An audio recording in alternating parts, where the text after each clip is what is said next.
Assalamualaikum, Bu Safitri, ada waktu tidak ya?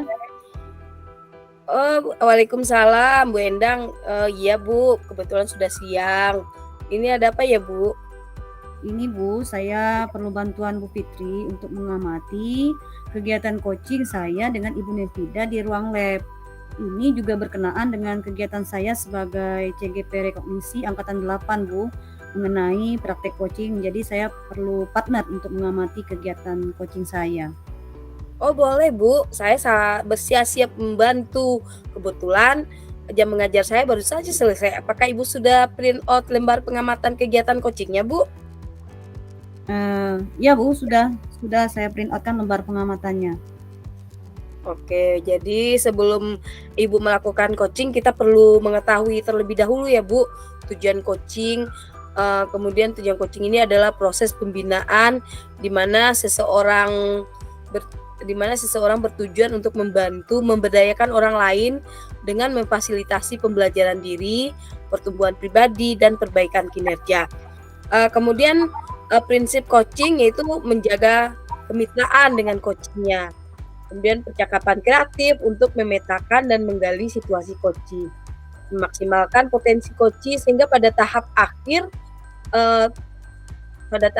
di pembicaraan coaching, Ibu pun merencanakan aksi tindakannya dan komitmennya untuk mengatasi permasalahannya.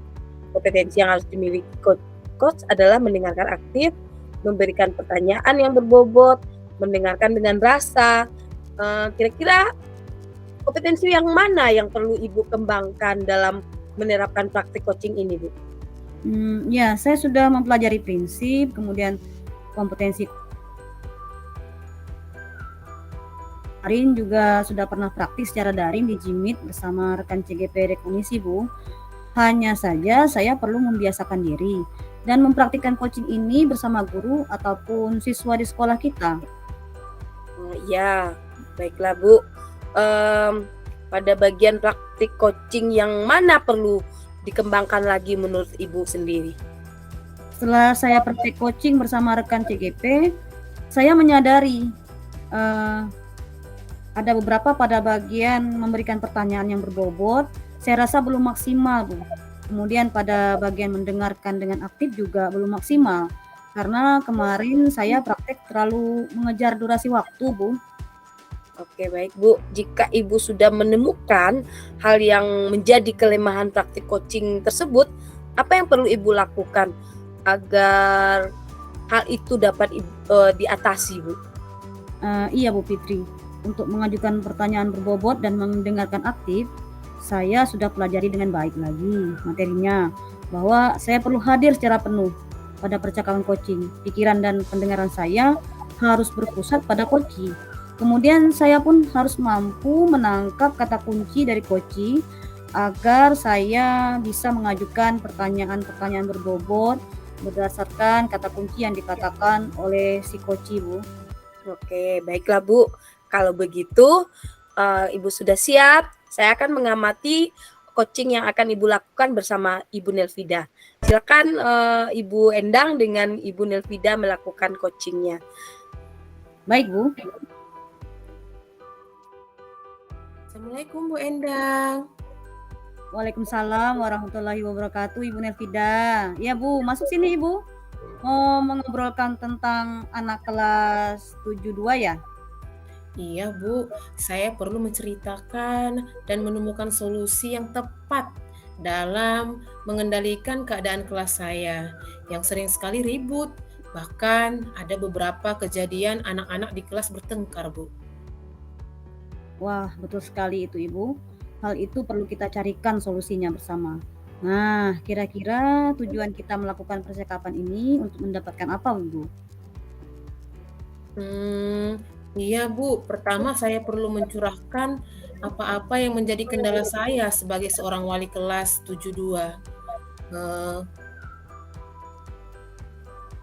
Kedua, saya ingin beberapa anak yang sering sekali melakukan sikap dan tingkah laku yang menimbulkan keributan dan ketidaknyamanan di kelas dapat diatasi, Bu. Nah, baik Bu. Mudah-mudahan kita dapat menemukan solusi yang tepat untuk mengatasi hal tersebut. apakah Ibu sudah tahu dan mengenali nama anak yang sering melakukan tindakan dan sikap yang negatif di kelas tersebut? Iya Bu, saya tahu Bu, ada 3 orang. Eh, Namanya sering sekali berbuat hal-hal yang menimbulkan ketidaknyamanan Bu di kelas, yaitu Akbar, Rizky, dan Subagio Bu. Oh, iya, iya, iya. Apa kekuatan yang Ibu miliki agar anak-anak ini dapat menjaga sikapnya demi menjaga keamanan kelas bersama? Kekuatan yang saya miliki Bu, posisi saya sebagai wali kelas nih ya Bu ya, sehingga saya mempunyai banyak waktu untuk mengawasi dan mengontrol sikap anak-anak saya. Kemudian saya mengamati anak-anak ini membuat kegiatan yang berada di luar kelas Bu. Kemudian mereka sepertinya suka jika melakukan aktivitas fisik seperti membersihkan area luar kelas, taman, kebun, dan lain sebagainya Bu. Asalkan itu di luar kelas Bu pembelajarannya. Oh iya, baiklah. Itu merupakan kekuatan yang dapat kita gali agar perubahan sikap anak-anak dapat kita arahkan. Nah, Ibu, kira-kira apa hambatan atau gangguan yang dapat menghalangi Ibu dalam meraih tujuan kita ini?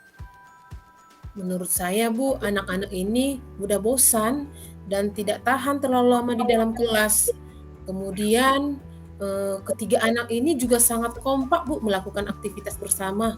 Apalagi mereka bertiga ini memiliki temperamen yang sama, seperti mudah marah, nggak sabaran, dan senang sekali melakukan aktivitas fisik Bu. Oh, gitu. Jadi, apa rencana Ibu Nevida untuk mencapai tujuan tersebut?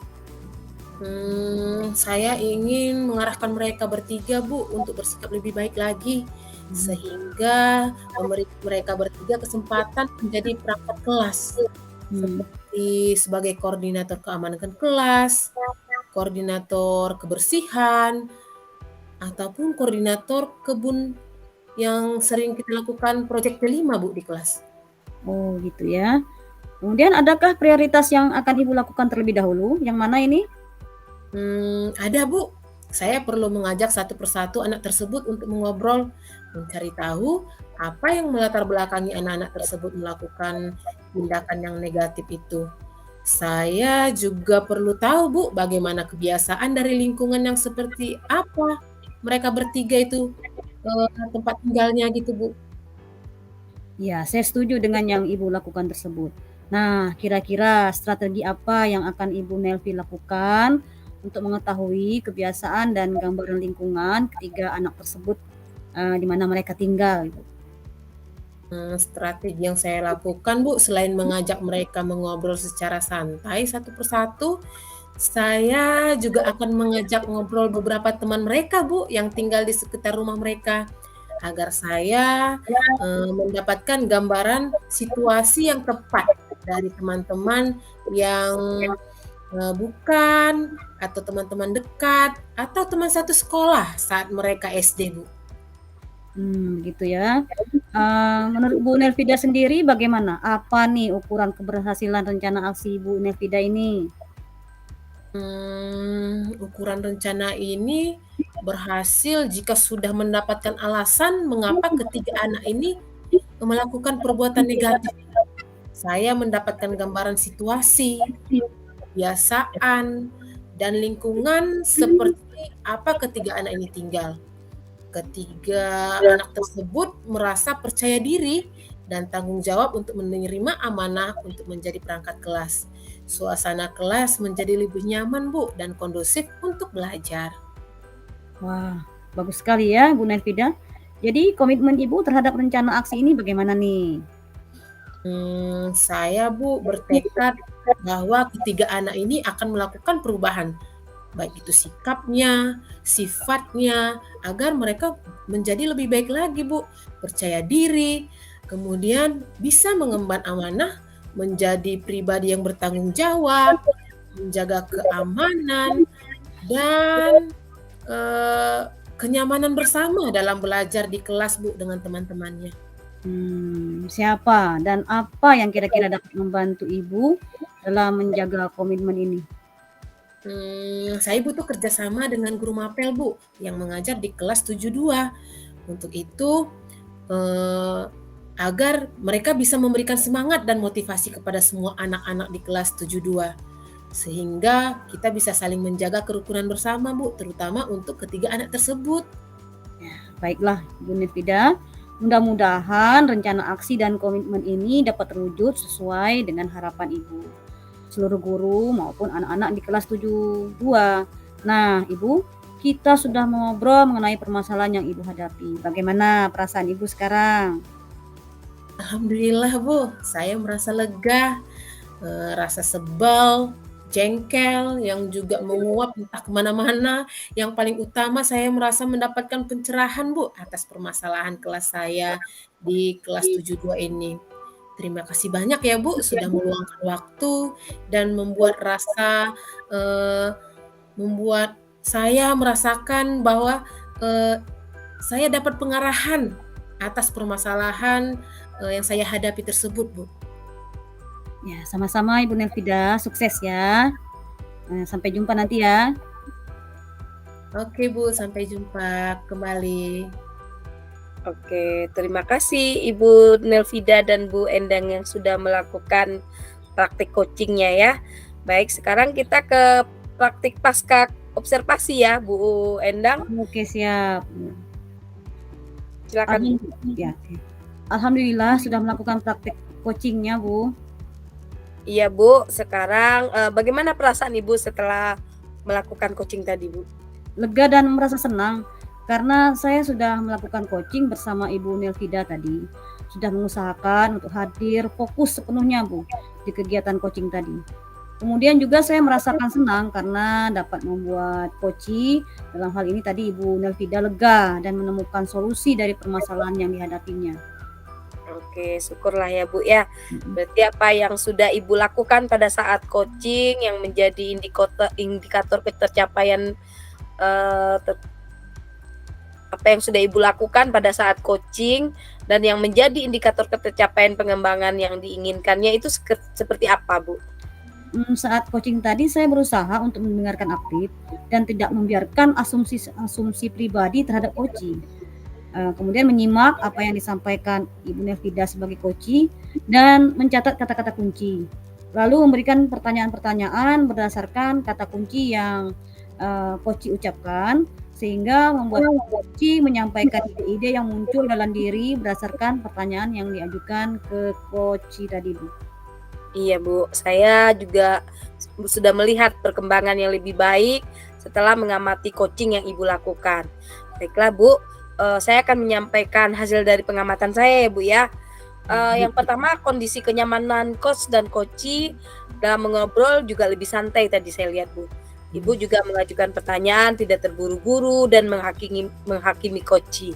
Pertanyaan yang Ibu berikan juga sudah sesuai mengarahkan kepada si coachee untuk menemukan solusi sendiri terhadap permasalahan yang dihadapinya. Alur cerita juga tercapai dengan jelas. Kemudian yang terpenting adalah Ibu tidak bersikap menggurui, menghakimi dan membuat nyaman si coachee untuk bercerita. Hanya saja Ibu perlu melatih lagi kesabaran diri untuk tidak cepat-cepat memberikan solusi kepada coachee-nya, Bu.